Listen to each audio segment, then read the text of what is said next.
Well, greetings. Thank you for joining me for my daily rant. And big news today are the Comey, former FBI Director Comey hearings. I don't think there's much to report. I don't think there was much to them. It's basically he said, disagreement, no records that could prove a whole lot of what it said, nothing criminal implied anyway. I mean, to me, it's just the whole thing, over Trump is to me madness. No president's ever been treated this way before. I think it's setting a standard the way presidents will be treated in the future. If a Democrat were to get elected now, I can't imagine what it would be like. And that's a tragedy. It really is. But the behavior, people, it's just been absolutely shameful, disgusting, humiliating for Americans to see fellow Americans behaving this way. But that's what we got to live with. That's the times we live in. And but I don't think it's going to affect anything. I think Trump's going to continue on without question. I think he's actually going to be here for 2 terms. That's my prediction. And I don't have a clear prophecy on that. I don't have a word from the Lord. But I believe it's going to be that he's going to be here for 2 terms. He's doing a great job. When people realize what he's actually getting done for the American people, I think his approval rating is going to go up tremendously. You're going to have 1/3 of the people that are going to absolutely hate him and anything he does, no matter what he says, and they're very vocal people.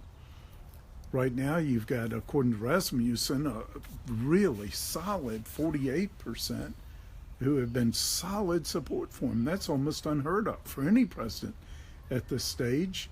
Of course, they're not the vocal ones, and they're not the ones who are being polled by most pollsters.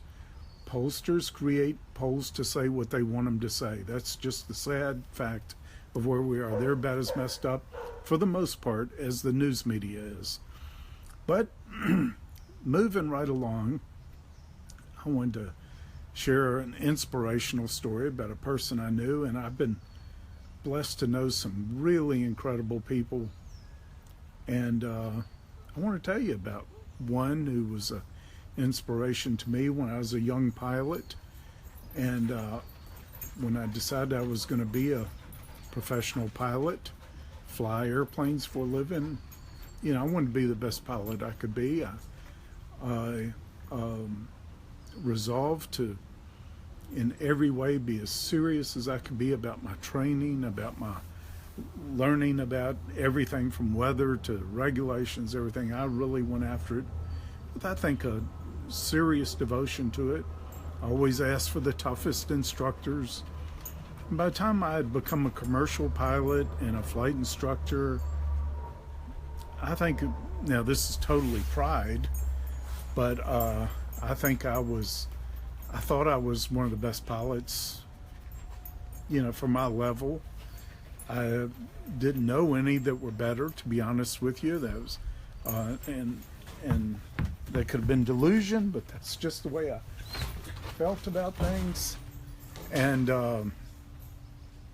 then I met this guy named Joe Logan. I was his only employee, but he showed me that aviation, he showed me an excellence and skill in piloting that was not only way beyond anything I'd ever seen before, is way beyond anything I'd ever even considered possible. And, he made me look like the most rank amateur you could imagine, like I didn't even deserve a private pilot's license. And he did it. He was a pretty crusty old guy. I mean, he was in my face all the time. I was his only employee.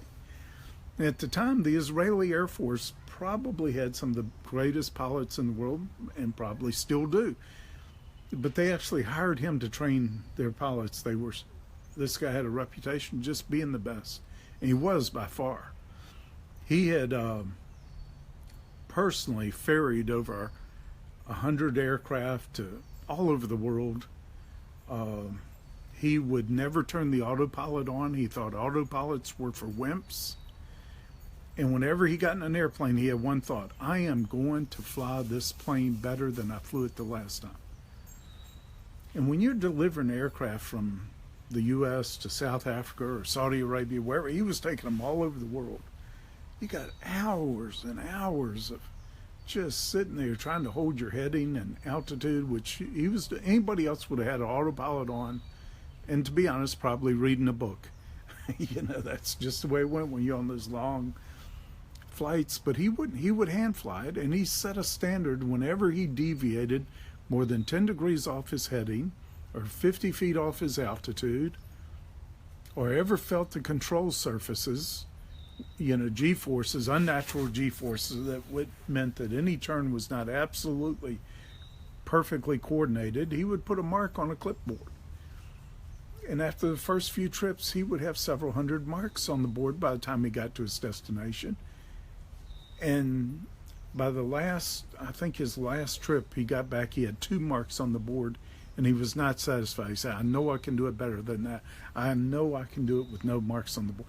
Now, any other pilot in the world would have said, that's crazy. Nobody can do it with less than 200 marks on the board. But that's the kind of level and devotion he had to flying and to being excellent. And I think he imparted that to me. And I remember I was resolved from then on, every time I get in this airplane, I'm going to do it better.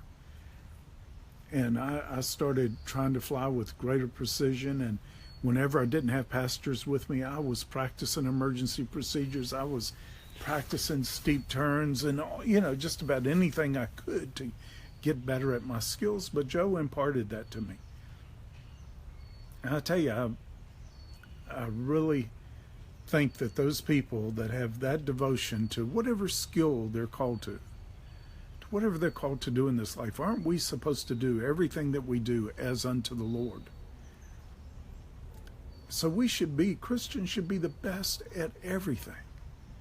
We're serving the King of Kings. And Paul said that, do everything you do as unto the Lord, not to men. We shouldn't be thinking that I'm doing this job for my boss or for a paycheck or corporation or anything like that. Even if you work for the government, it's about something even bigger than working for your country. We're serving the King of Kings. How can we not give him our best? And I've been blessed to know a number of people in different fields that emulated something like that, of uncommon devotion to excellence in what they were doing. If I'm called to do it, I'm going to do it with all of my heart.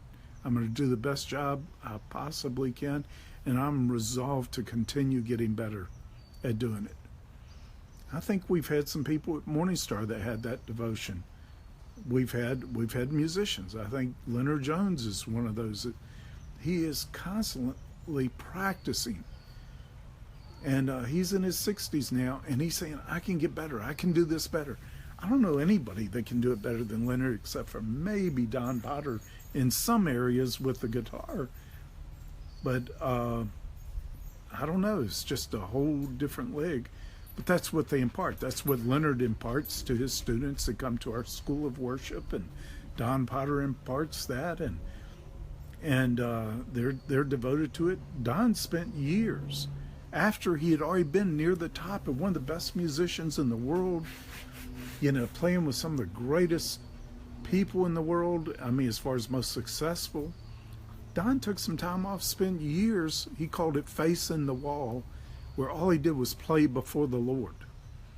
And he said, I got to play before the Lord better than I ever played on records or to audiences or anything else. I've got to do it better. And he spent several years playing just before the Lord. He didn't know if he'd ever played professionally or not.